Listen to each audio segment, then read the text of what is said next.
आज से हम अपना नया लेक्चर स्टार्ट करेंगे अल्केन के नोमेनक्लेचर पे। जिन बच्चों ने पिछली वीडियो नहीं देखी है मैं उनको सजेस्ट करूंगा कि पहले जाके इंट्रोडक्शन वाली वीडियो देखें ताकि आप लोगों को ये चीज़ समझ आए। हम उसी मेथड से करेंगे प्रीफिक्स और सफिक्स वाले कि प्रीफिक्स क्या होता है, सफिक्स क्या होता है, और उसी हिसाब से फिर हम इसका नोमेनक्लेचर और इवन आगे अल्कीन अल्काइन जितने भी आने वाले हैं उन सब का नोमेनक्लेचर करेंगे। तो जिन्होंने वीडियो नहीं देखी वो इसको पॉज करके पहले पिछली वाली वीडियो देखें और फिर इस पर आएँ। तो इसको स्टार्ट करते हैं। अल्केन में सबसे पहले दो चीज़ें,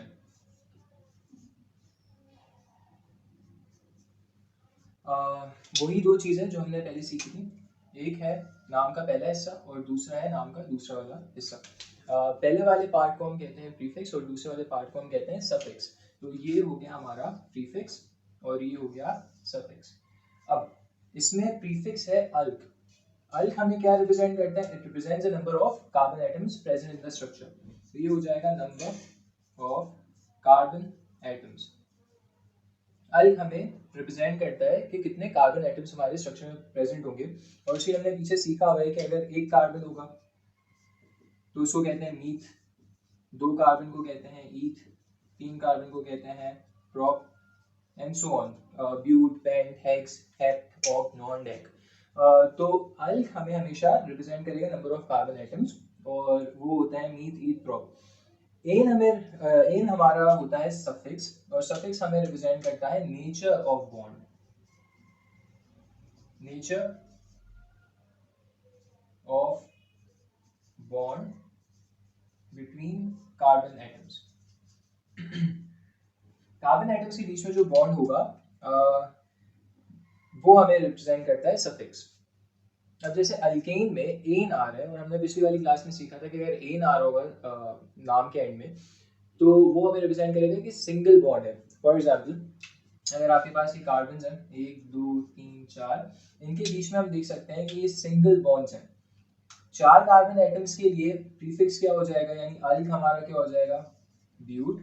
और क्योंकि इनमें सिंगल बॉन्ड है तो इसका सफिक्स क्या हो जाएगा? एन। तो इसका नाम बनेगा ब्यूट एन। अब इसकी कुछ एग्जांपल्स देखते हैं और फिर हम स्ट्रेट चेन पहले देखेंगे फिर ब्रांचेस पे आएंगे। तो इसको आगे देखते हैं। अच्छा, तो ऐसे हाइड्रोकार्बन्स जिनके बीच में, जिनके कार्बन्स के बीच में सिंगल बॉन्ड होगा वो हाइड्रोकार्बन्स कहलाते हैं अल्केन। अब ये कुछ एग्जांपल्स है इसकी, इसको देखना शुरू करते हैं। प्रीफिक्स और सफिक्स ही देखेंगे। देखो, अगर एक कार्बन एटम है उसके लिए प्रीफिक्स हमारा होता है मीथ और क्योंकि सारे सिंगल बॉन्ड है इसलिए हो गया एन। अब यहाँ पे क्योंकि कोई और कार्बन है नहीं, अगर कोई और कार्बन होता तो हम उसके बीच के बॉन्ड देख रहे होते हैं। यहाँ पे कोई और कार्बन है ही नहीं तो इसलिए हमने इसके लिए एन लगा दिया। अब इस वाले में हम देखते हैं, इसमें हमारे पास एक दो कार्बन है, दो कार्बन के लिए प्रीफिक्स हो जाता है ईथ और क्योंकि कार्बन के बीच में सिंगल बॉन्ड है इसलिए हम इसका सफिक्स लगाएंगे एन। इसी तरह इसमें तीन कार्बन है तो इसके लिए हम लगाएंगे प्रोप और क्योंकि इन सब में सिंगल बॉन्ड है इसके लिए हम लगा देंगे सफिक्स एन। इसी तरह इसमें ये हो जाएगा ब्यूट और क्योंकि कार्बन के बीच में सिंगल बॉन्ड है इसलिए एन। ये वाला हो जाएगा 1 2 3 4 5। 5 के लिए हमारे पास जो प्रीफिक्स होता है वो होता है पेंट, तो उसके लिए हम लगाएंगे पेंट और सफिक्स हो जाएगा एन। 6 कार्बन के लिए होता है हेक्स और सफिक्स हमारा हो जाएगा एन। अब इसमें एक चीज नोट करने वाली है वो है इसका जनरल फॉर्मूला। अक्सर हमारे पास बोर्ड एग्जामिनेशंस में एमसीक्यूज में आता है कि what is the general formula of alkanes, alkenes, alkynes, और जनरल फॉर्मूला का मतलब क्या होता है। ये जो एग्जांपल्स है इसी से हम अपने जनरल फॉर्मूला की तरफ जाते हैं कि एक जनरल फॉर्मूला क्या चीज शो करता है और वो क्यों होता है।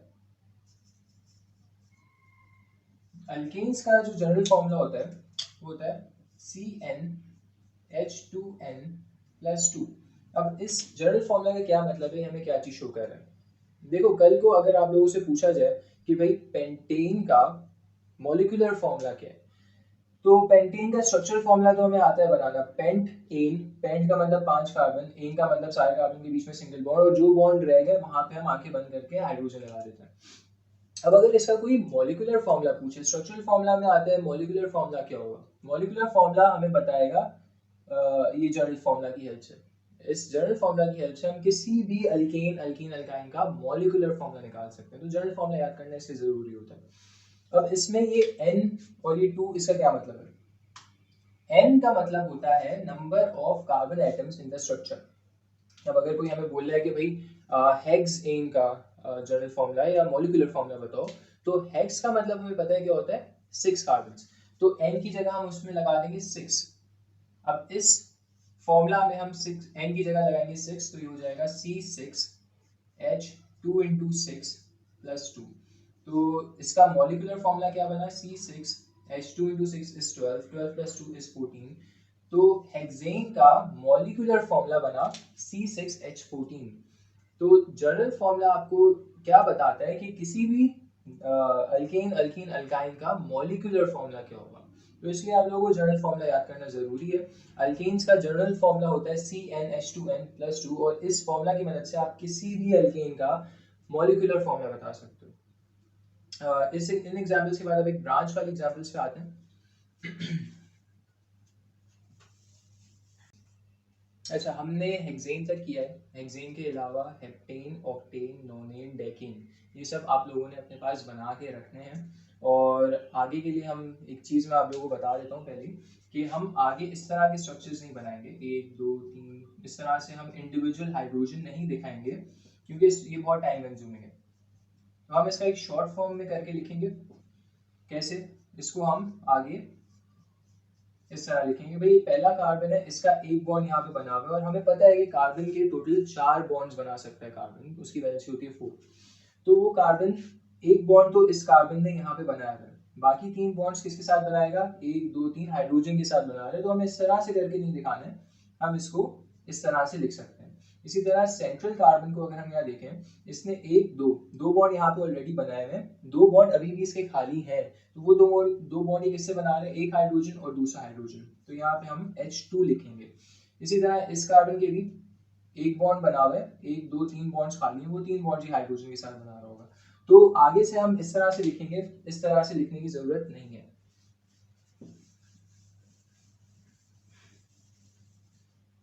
अब एक एग्जाम्पल देखते हैं।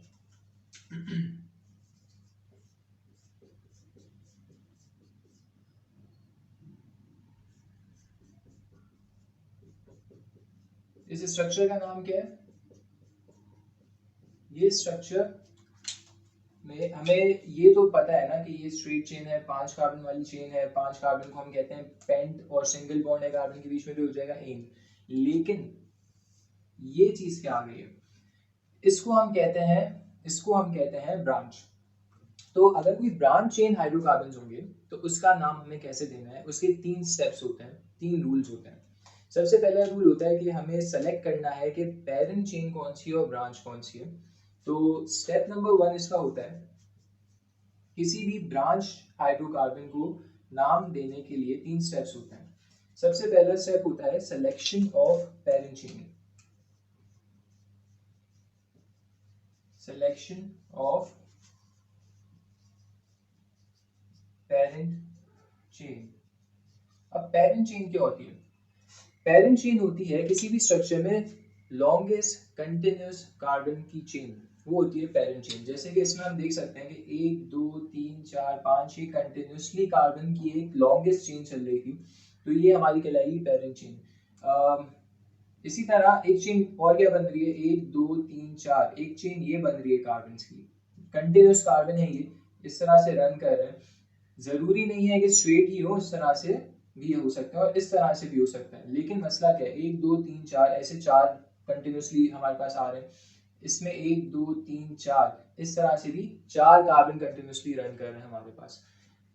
लेकिन अगर हम स्ट्रेट देखें तो 1 2 3 4 5 5 carbon straight continuous longest chain जो बना रहे हैं, वो हमारी पेरेंट चेन कहलाएगी। पेरेंट चेन के अलावा, इस पेरेंट चेन के अलावा जो भी चीज है वो ब्रांच होती है। तो पेरेंट चेन को हम डिफाइन करते हैं,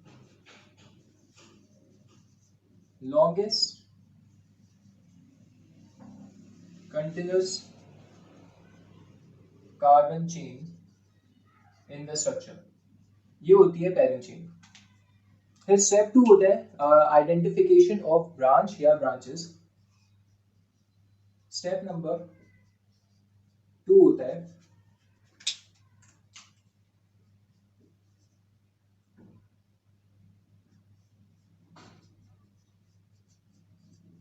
आइडेंटिफिकेशन ऑफ ब्रांच।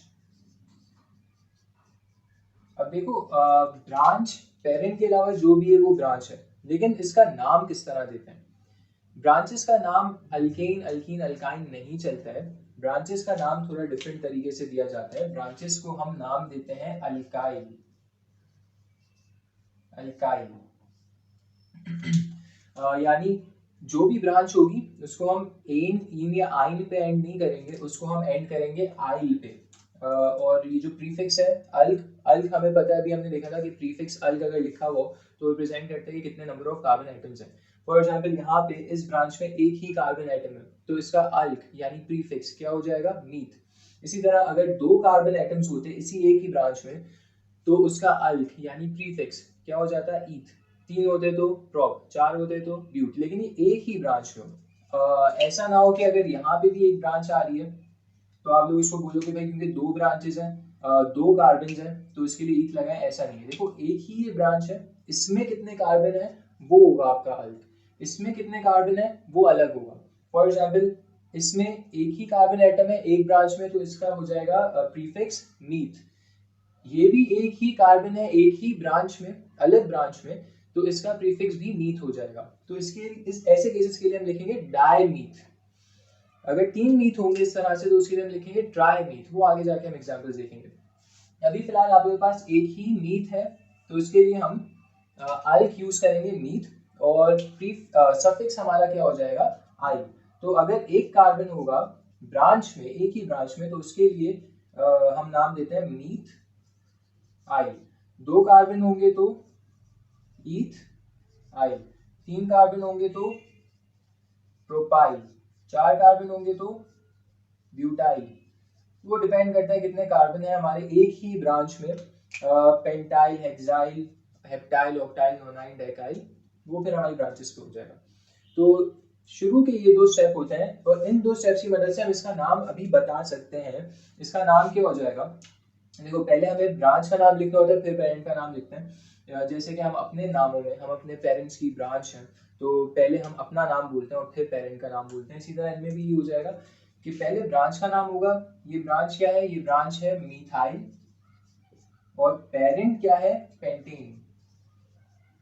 तो इसका नाम क्या बन गया? Methyl pentane. लेकिन स्टिल एक मसला है, वो मसला ये है कि ये मिथाइल कौन से कार्बन पे मौजूद है वो अभी तक हमने बताया नहीं। देखो मिथाइल इस कार्बन पे भी हो सकता है, इस कार्बन पे भी हो सकता है, इस कार्बन पे भी हो सकता है, तो वो हम कैसे बताएंगे नाम में कि वो दूसरे कार्बन पे है, तीसरे पे, चौथे पे, पांचवे पे, छठे पे? उसके लिए हमें कुछ नंबरिंग करनी पड़ती है, पोजीशन हमें बतानी पड़ती है। तो तीसरा स्टेप होता है पोजीशन ऑफ ब्रांच, कि ब्रांच कौन सी पोजीशन पे मौजूद है, हमने वो बताना है इसमें। अब उसका क्या तरीका है वो आगे देखना है। अच्छा, दो स्टेप हमने देख लिया, अब तीसरे स्टेप पे आते हैं। तीसरा स्टेप है कि हमें इस ब्रांच की पोजीशन बतानी है कि ये ब्रांच पेरेंट के कौन से कार्बन पे है। तो स्टेप नंबर 3 हो जाता है, स्टेप नंबर 3 होता है position of branch, position of branch. तो यहाँ पे इसका क्या तरीका है कि आपको जो पेरेंट स्ट्रक्चर है उस पेरेंट स्ट्रक्चर में आपको कुछ नंबरिंग देनी पड़ेगी। और नंबरिंग आप कैसे देते हो? ये ब्रांच जिस भी कार्बन के करीब है वो कार्बन आपका होगा फर्स्ट कार्बन। फॉर एग्जाम्पल हमारे पास ये ब्रांच अगर यहाँ पे नहीं होती, हमारे पास ब्रांच होती यहाँ पर, तो हम नंबरिंग कैसे करते हैं? तब हम नंबरिंग करते हैं कि ये ब्रांच जिस कार्बन के ज्यादा करीब है वो कार्बन पेरेंट चेन का फर्स्ट कार्बन होगा। उस केस में हम 1 2 3 4 5 इस तरह से नंबरिंग करेंगे। लेकिन अगर ये ब्रांच इस कार्बन पे भी नहीं है, वो है इस कार्बन पे, तो उस केस में क्या नंबरिंग हो जाएगी? उस केस में हम नंबरिंग करेंगे इस वाले एंड से। देखो ब्रांच जिस कार्बन के ज्यादा करीब होगी वो होगा हमारा फर्स्ट कार्बन, तो उसमें हमारे पास 1 2 3 4 5 इस तरह से नंबरिंग चलेगी। इस केस में हमारे पास ब्रांच कहाँ पे थी? हम जो एग्जाम्पल कर रहे थे उसमें ब्रांच थी यहाँ पर। तो अब इस केस में ये ब्रांच इस कार्बन से भी उतना ही दूर है और इस कार्बन से भी उतना ही दूर है। तो आप लोगों की मर्जी, आप लोग जिस कार्बन से भी स्टार्ट कर दो, क्योंकि ब्रांच बीच में। अगर यहाँ से नंबरिंग स्टार्ट करोगे तो भी 3 पर आएगा और यहाँ से स्टार्ट करोगे तो भी 1 2 3 थर्ड कार्बन पे आपकी ब्रांच आएगी। इन ईदर केस ये बन जाएगा 3 मिथाइल पेंटेन। तो ये होता है कंप्लीट नाम। इसको जरा कंप्लीट कर देते हैं हमारी डेफिनेशन को। Assign the number two carbons of parent chain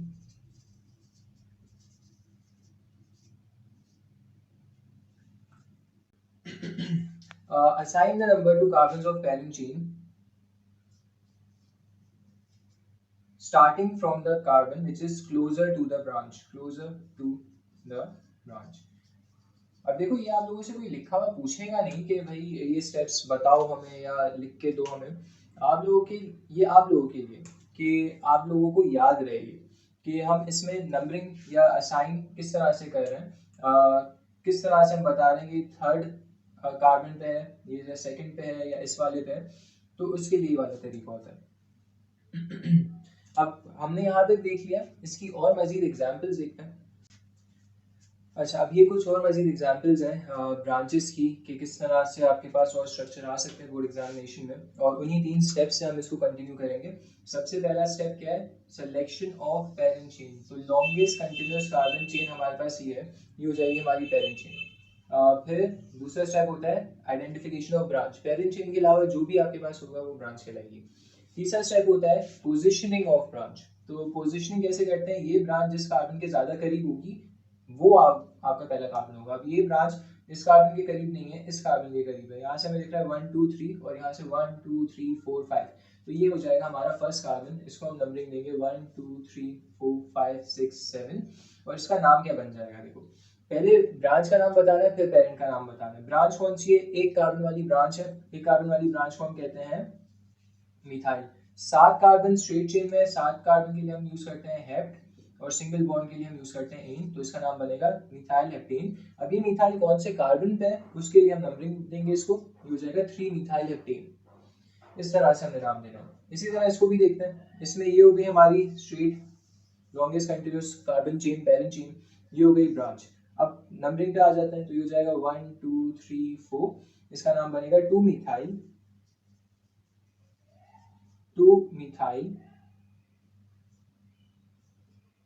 butane. फिर उसके बाद अगर हम इस वाले स्ट्रक्चर को देखें तो इसमें भी स्ट्रेट ये लॉन्गेस्ट कंटिन्यूस कार्बन की चेन ये आ रही है, और ये हो गई हमारी ब्रांच। और ये कौन से कार्बन पे? 1 2 3 4 5, थर्ड कार्बन पे, थर्ड कार्बन पेरेंट के थर्ड कार्बन पे ब्रांच है 2 कार्बन वाली। 2 कार्बन वाली ब्रांच को हम कहते हैं इथाइल।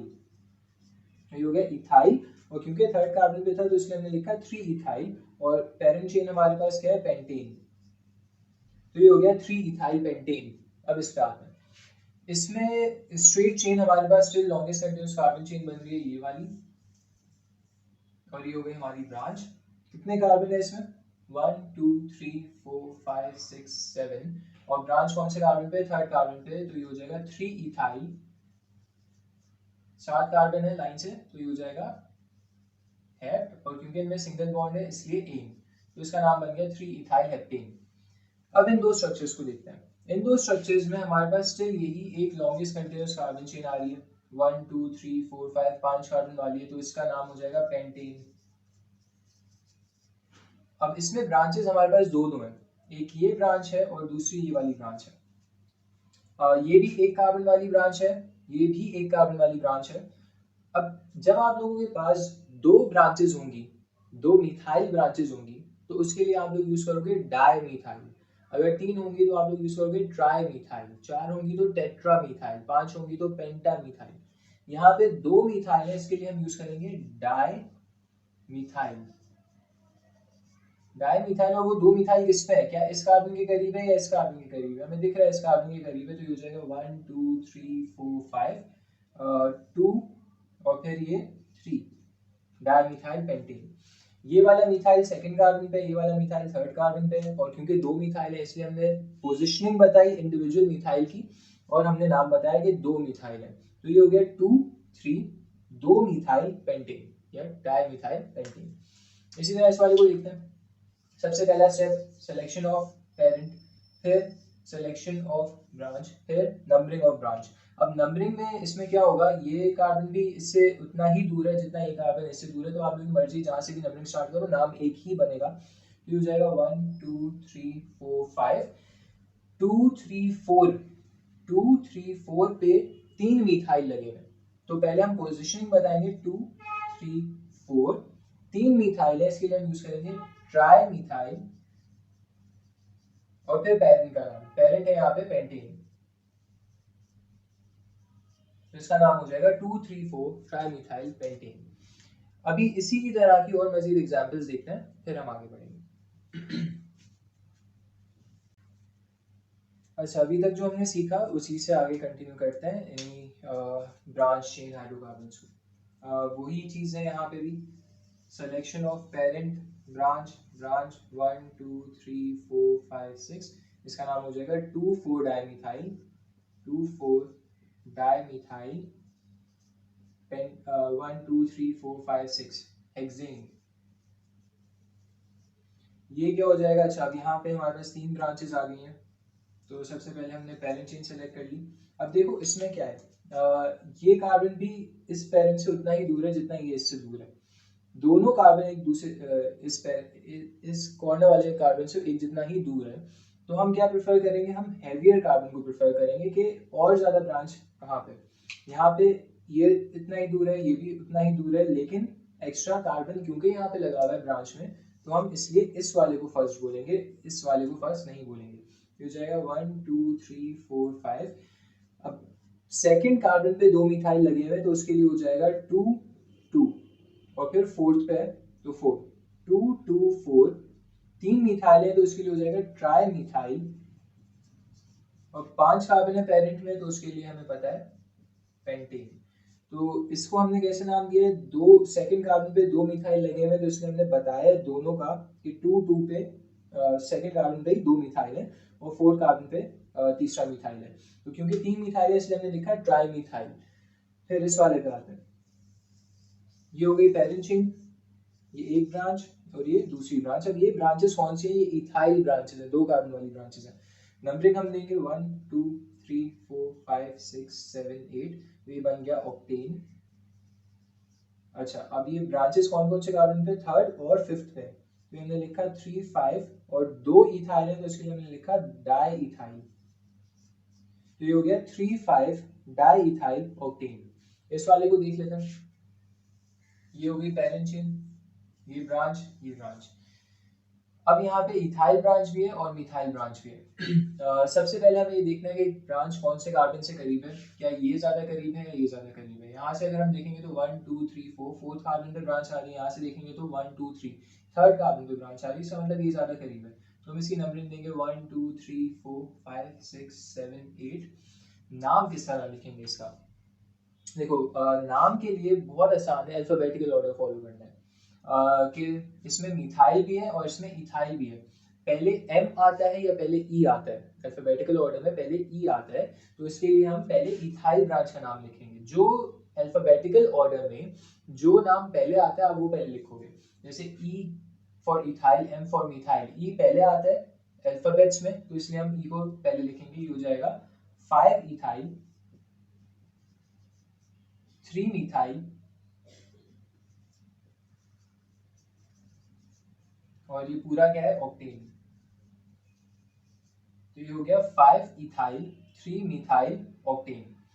इसी तरह इसको देख लेते हैं, इसमें अगर हम ब्रांचेस को देखें, ये ब्रांच ज्यादा करीब है, ये ब्रांच ज्यादा करीब है, 1 2 3 4, ये फोर्थ कार्बन पे, ये 1 2 3 थर्ड कार्बन पे, तो ये ब्रांच इस कार्बन के ज्यादा करीब है, इसलिए ये होगा हमारा फर्स्ट कार्बन 1 2 3 4 5 6 7। नाम पहले किसका देंगे, नाम पहले हम देंगे ई वाले का, क्योंकि ई पहले आता है, तो ये हो जाएगा 3 इथाइल 4 मिथाइल, और ये पूरा क्या है हेप्टेन। ये हो गया 3 इथाइल 4 मिथाइल हेप्टेन। अच्छा, अब ये वाला बड़ा इंटरेस्टिंग स्ट्रक्चर है, इस तरह के स्ट्रक्चर्स आपको बोर्ड एग्जाम में मिलेंगे कंफ्यूज करने के लिए। इसमें कंफ्यूजन क्या है, इसमें कंफ्यूजन ये है कि अगर हम इस वाली ब्रांच को देखें, तो ये इस कार्बन से थर्ड नंबर पे आ रही है, 1 2 3 थर्ड पे आ रही है। और अगर इस वाली ब्रांच को देखें तो ये भी थर्ड नंबर पे आ रही है, 1 2 3, इस कॉर्नर से थर्ड नंबर पे, ये भी इस कॉर्नर से थर्ड नंबर पे। तो इस तरह के केस में हम कौन सी ब्रांच को प्रेफर करेंगे, कौन सा वाला कार्बन हमारा फर्स्ट कार्बन होगा। इस तरह के केस में बेटा जो हैवियर कार्बन होगा वो आप लोगों का सेकंड प्रायोरिटी आप दोगे, फर्स्ट प्रायोरिटी आप दोगे लाइटर ब्रांच को। बच्चे अक्सर ये गलती करते हैं कि वो सोचते हैं क्योंकि ये हैवियर है तो हमने इसको प्रायोरिटाइज करना है और इसको इसके साथ वाले कार्बन को हमने फर्स्ट कार्बन बोलना है, जबकि ऐसा नहीं होगा। नाम आप भले इसका पहले दे रहे हो, नाम देने की पहली जो कॉज है वो क्या है कि अल्फाबेटिकल ऑर्डर में ही पहले आता है, लेकिन नंबरिंग देते हुए, पोजिशनिंग करते हुए आप लोग मिथाइल को पहला नंबर दोगे और इसको बाद में दोगे। तो मिथाइल के हिसाब से ये हो जाएगा फर्स्ट कार्बन, इथाइल के हिसाब से ये हो जाएगा फर्स्ट कार्बन। लेकिन रूल क्या कहता है, हमें रूल कहता है कि अगर लाइटर और हैवियर ब्रांचेस है तो आप लोग लाइटर ब्रांच को प्रेफर करोगे नंबरिंग देते हुए। तो ये हो जाएगा 1 2 3 4 5 6। नाम आप कैसे दोगे, नाम उसी तरह से दोगे, अल्फाबेटिकल ऑर्डर में जो पहला आता है वो हम पहले लिखेंगे। तो ये हो जाएगा 4 इथाइल 3 मिथाइल और फिर पेरेंट का नाम, पेरेंट हमारे पास 6 कार्बन वाला है, ये हो जाएगा हेक्सेन।